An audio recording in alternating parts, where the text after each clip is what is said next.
nothing that I'm saying here is true. It's just to remove the confusion. Because ultimately, what is there? Only that, nothing else. All the rest is a fiction. And what we say about the fiction is also a fiction. There's only that without a second. But to remove the confusion, we need to go into this category because the mind has gone into strong categories, strong beliefs. So these are the last beliefs, the last fiction, to remove the global fiction.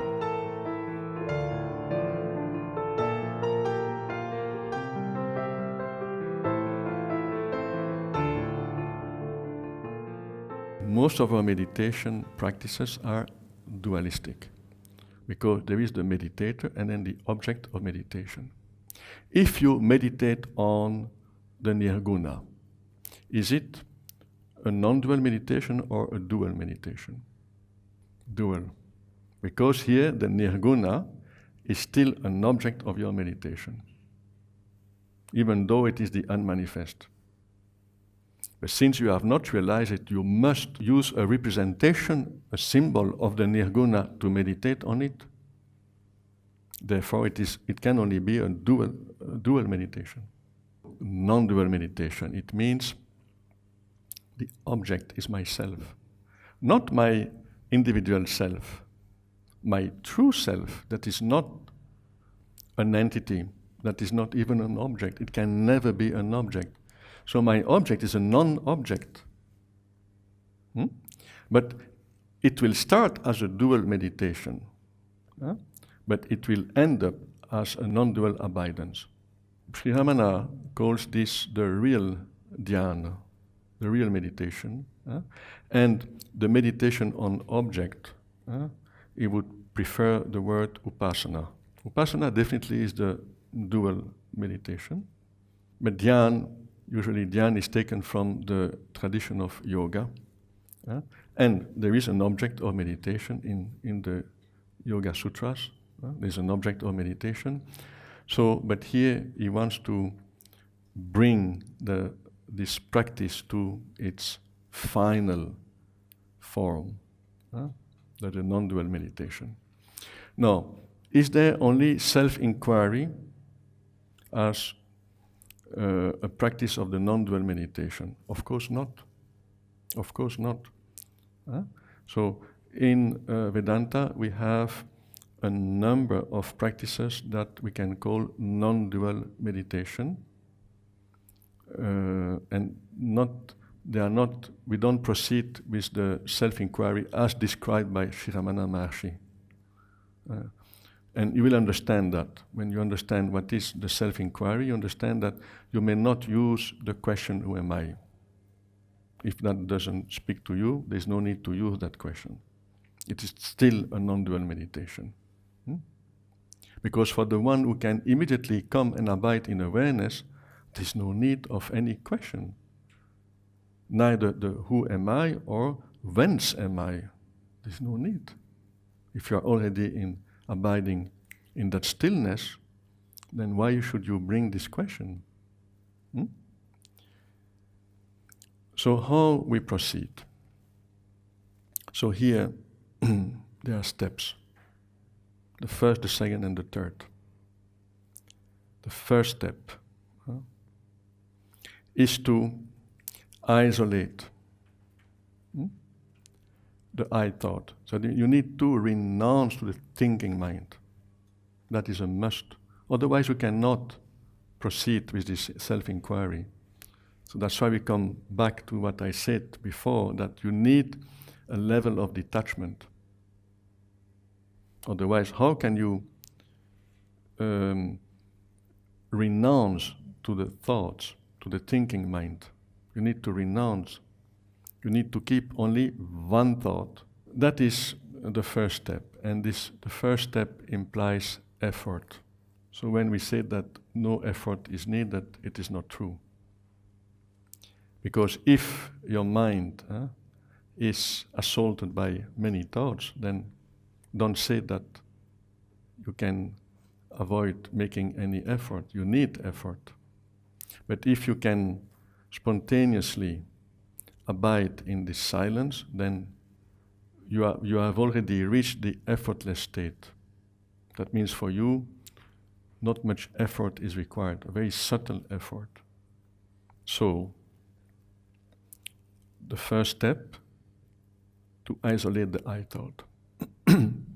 Why we give so much importance to the I thought? Because when you say I, it implies what? It implies, first of all, that you are alive, isn't it? A dead body will not say I. So that means there is consciousness there, in the form of awareness, sentiency. The sentiency. Is the sentiency saying I? The sentiency speaks? The awareness speaks? No, not really. See, all these categories will be transcendent later on, because after that, nothing that I'm saying here is true. It's just to remove the confusion. Because ultimately, what is there? Only that, nothing else. All the rest is a fiction. And what we say about the fiction is also a fiction.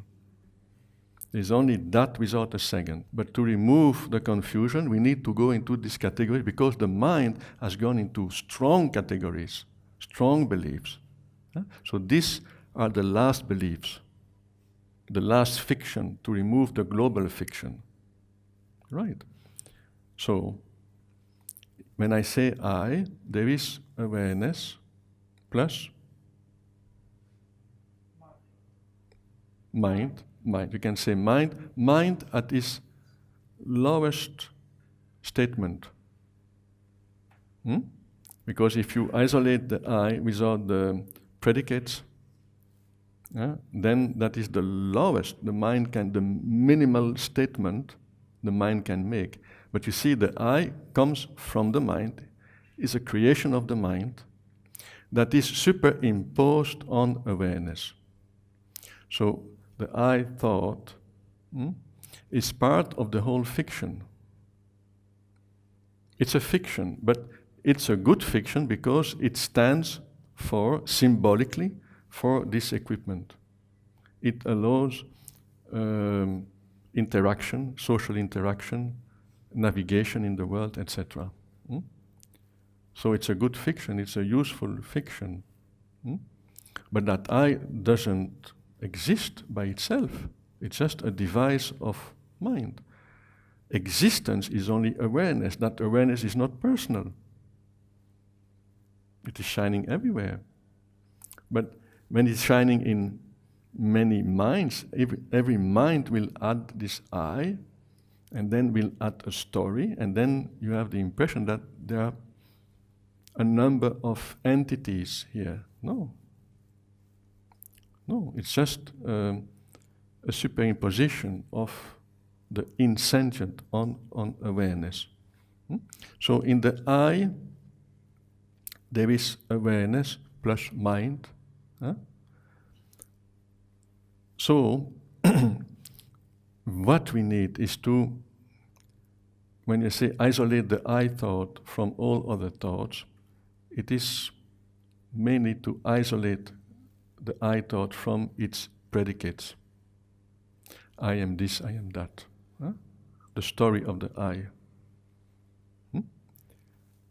So, for that we need, again, this vairagya, this dispassion. If you understand that you are not that, this will help you. After years of reflection, going deep in the philosophy, having integrated that, then you are not interested in the predicates of the I. You are interested in the mystery of the I. So now we need to go from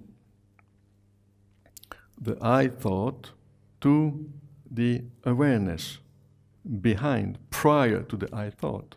There's no awareness in the I thought. It's behind or prior. So this is called abidance.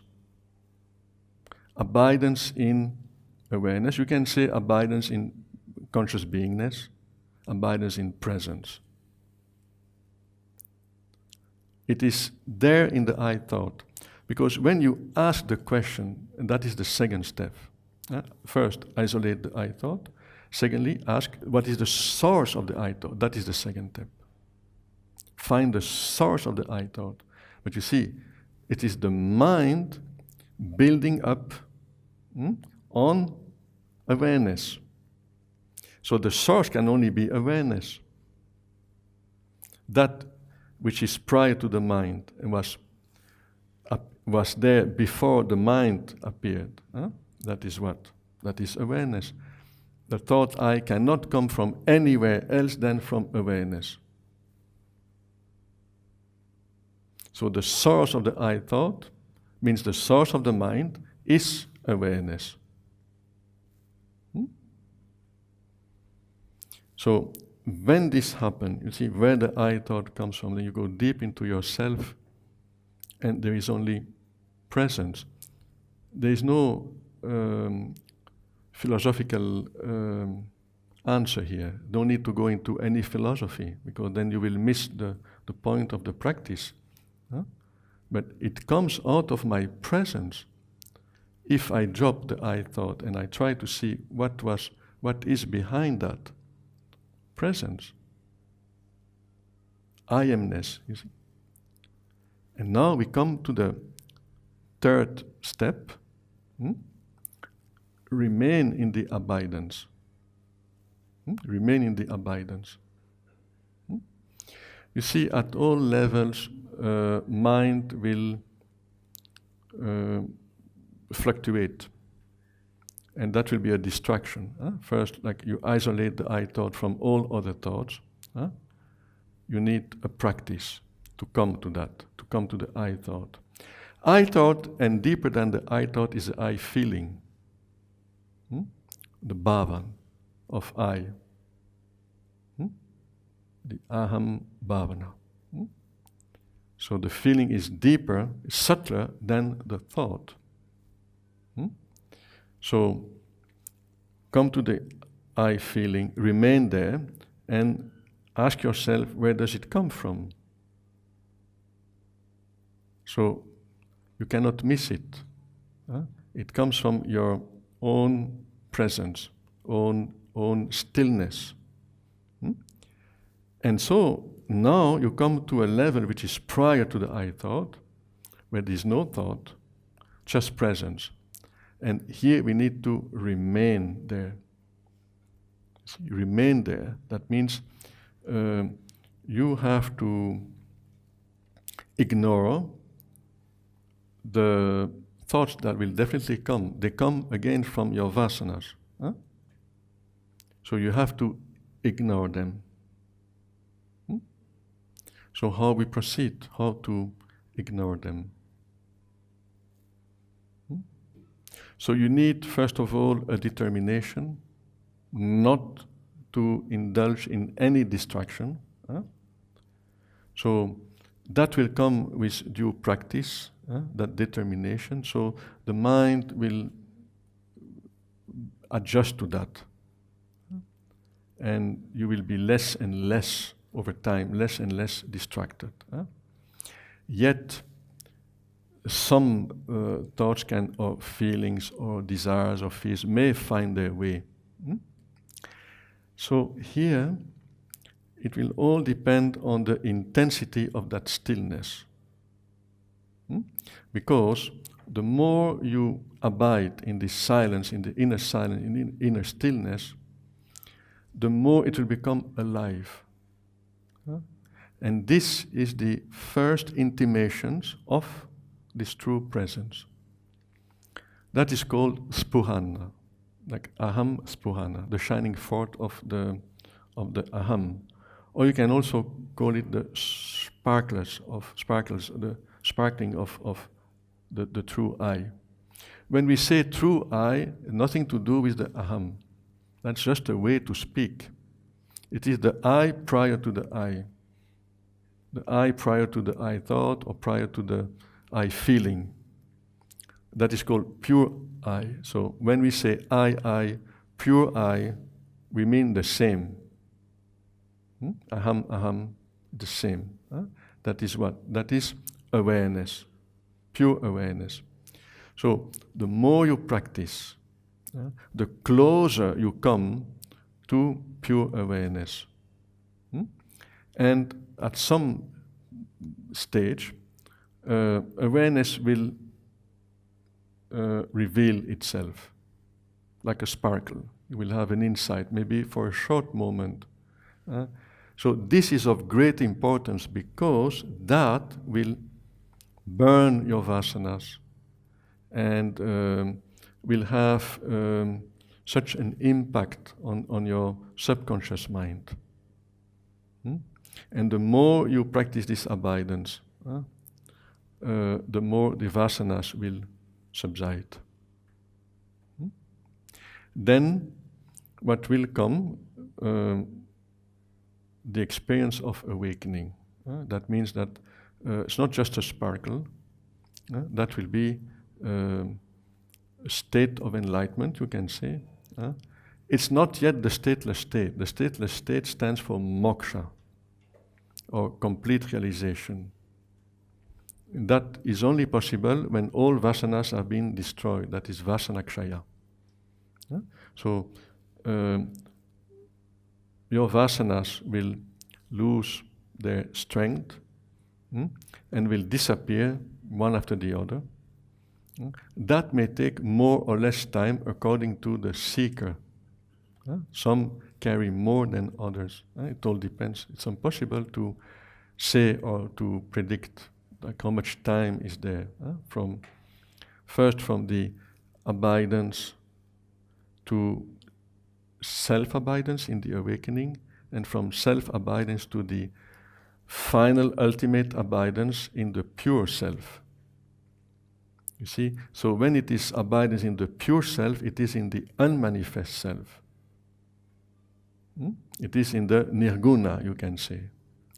Because when moksha takes place, that means you have realized Atman as Brahman. It's beyond location. It is beyond the I am or prior to the I am. You see that in self-realization there are also, as it were, steps like Turiya and Turiyatita, beyond the I am. So that is the unmanifest. So you see the importance of, first of all, being detached, and of remain in the abidance. So that is the only practice, self-abidance. So you see that self-inquiry is all about self-abidance. We abide in what? In our true nature. That is never an object. We start as an object because you use the question, who am I? And you isolate the I thought or the I feeling, then see where it comes from, so there is still duality. When you abide in that state, neutral state, silent state, there is still duality, and this duality will disappear gradually and will allow the revelation of your true self. So that revelation is due to what?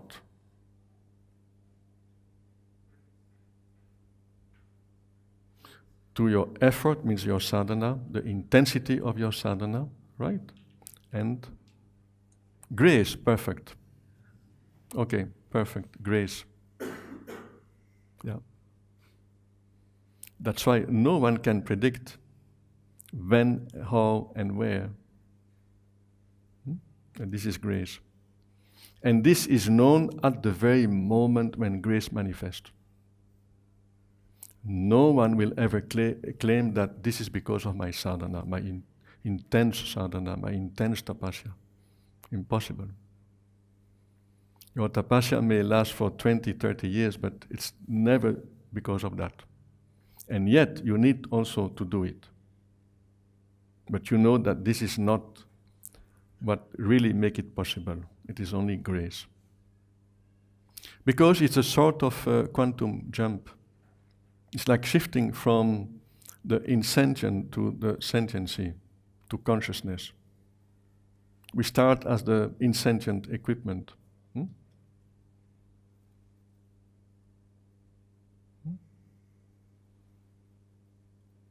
So something is impossible in the search, and yet it is possible.